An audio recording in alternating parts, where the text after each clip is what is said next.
रावण की पत्नी मंदोदरी ने क्यों किया विभीषण से विवाह। पुलस्त्य ऋषि के पुत्र और महर्षि अगस्त्य के भाई महर्षि विश्रवा ने राक्षसराज सुमाली और ताड़का की पुत्री राजकुमारी कैकसी से विवाह किया था। कैकसी के 3 पुत्र और 1 पुत्री थी, रावण, कुंभकर्ण, विभीषण और शूर्पणखा। विश्रवा की दूसरी पत्नी ऋषि भारद्वाज की पुत्री इलाविदा थी, जिससे कुबेर का जन्म हुआ। रावण ने दिति के पुत्र मय की कन्या मंदोदरी से विवाह किया, जो हेमा नामक अप्सरा के गर्भ से उत्पन्न हुई थी। विरोचन पुत्र बलि की पुत्री वज्रज्वला से कुंभकर्ण का और गंधर्वराज महात्मा शैलुष की कन्या सरमा से विभीषण का विवाह हुआ था। भगवान शिव के वरदान के कारण ही मंदोदरी का विवाह रावण से हुआ था। मंदोदरी ने भगवान शंकर से वरदान मांगा था कि उनका पति धरती पर सबसे विद्वान और शक्तिशाली हो। मंदोदरी श्री बिल्वेश्वर नाथ मंदिर में भगवान शिव की आराधना की थी। यह मंदिर मेरठ के सदर इलाके में है, जहां रावण और मंदोदरी की मुलाकात हुई थी। रावण की कई रानियां थीं, लेकिन लंका की रानी सिर्फ मंदोदरी को ही माना जाता था। 5 कन्याओं में से एक मंदोदरी को चिरकुमारी के नाम से भी जाना जाता है। अपने पति रावण के मनोरंजनार्थ मंदोदरी ने ही शतरंज के खेल का प्रारंभ किया था। मंदोदरी से रावण को पुत्र मिले अक्षय कुमार, मेघनाद और अतिकाया। महोदर, प्रहस्त, विरूपाक्ष और भीकम वीर को भी उनका पुत्र माना जाता है। एक कथा यह है कि रावण की मृत्यु एक खास बाण से हो सकती थी। इस बाण की जानकारी मंदोदरी को थी।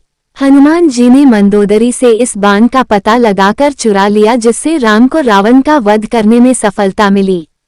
सिंघलदीप की राजकन्या और एक मातृका का भी नाम मंदोदरी था। हालांकि जनश्रुतियों के अनुसार मंदोदरी मध्य प्रदेश के मंदसौर राज्य की राजकुमारी थीं। ये भी माना जाता है कि मंदोदरी राजस्थान के जोधपुर के निकट मंदोर की थी। क्यों किया मंदोदरी ने विभीषण से विवाह। जब रावण सीता का हरण करके लाया था, तब भी मंदोदरी ने इसका विरोध कर सीता को पुनः राम को सौंपने का कहा था। लेकिन रावण ने मंदोदरी की एक नहीं सुनी और रावण का राम के साथ भयंकर युद्ध हुआ। ऐसा माना जाता है कि राम रावण के युद्ध एकमात्र विभीषण को छोड़कर उसके पूरे कुल का नाश हो गया था। रावण की मृत्यु के पश्चात रावण के कुल के विभीषण और कुल की कुछ महिलाएं ही जिंदा बची थी। युद्ध के पश्चात मंदोदरी भी युद्ध भूमि पर गई और वहां अपने पति, पुत्रों और अन्य संबंधियों का शव देखकर अत्यंत दुखी हुई। फिर उन्होंने प्रभु श्री राम की ओर देखा, जो अलौकिक आभा से युक्त दिखाई दे रहे थे। श्री राम ने लंका के सुखद भविष्य हेतु विभीषण को राजपाट सौंप दिया। कहते हैं कि अद्भुत रामायण के अनुसार विभीषण के राज्याभिषेक के बाद प्रभु श्रीराम ने बहुत ही विनम्रता से मंदोदरी के समक्ष विभीषण से विवाह करने का प्रस्ताव रखा। साथ ही उन्होंने मंदोदरी को ये भी याद दिलाया कि वह अभी लंका की महारानी और अत्यंत बलशाली रावण की विधवा हैं।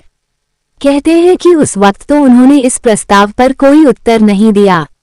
जब प्रभु श्रीराम अपनी पत्नी सीता और भ्राता लक्ष्मण के साथ वापस अयोध्या लौट गए, तब पीछे से मंदोदरी ने खुद को महल में कैद कर लिया और बाहर की दुनिया से अपना संपर्क खत्म कर लिया। कुछ समय बाद वह पुनः अपने महल से निकली और विभीषण से विवाह करने के लिए तैयार हो गई।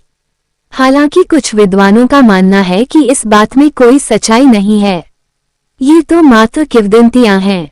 लेकिन मंदोदरी के बारे में इस बात पर विश्वास करना थोड़ा मुश्किल है, क्योंकि मंदोदरी एक सती स्त्री थी जो अपने पति के प्रति समर्पण का भाव रखती थी। ऐसे में मंदोदरी का विभीषण से विवाह करना अपने आप में हैरान करने वाली घटना है।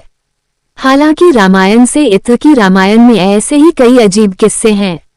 ये भी सोचने में आता है कि कुछ समाजों में प्राचीन काल में ऐसा ही प्रचलन था। सुग्रीव ने भी बाली के मारे जाने के बाद उसकी पत्नी से विवाह कर लिया था।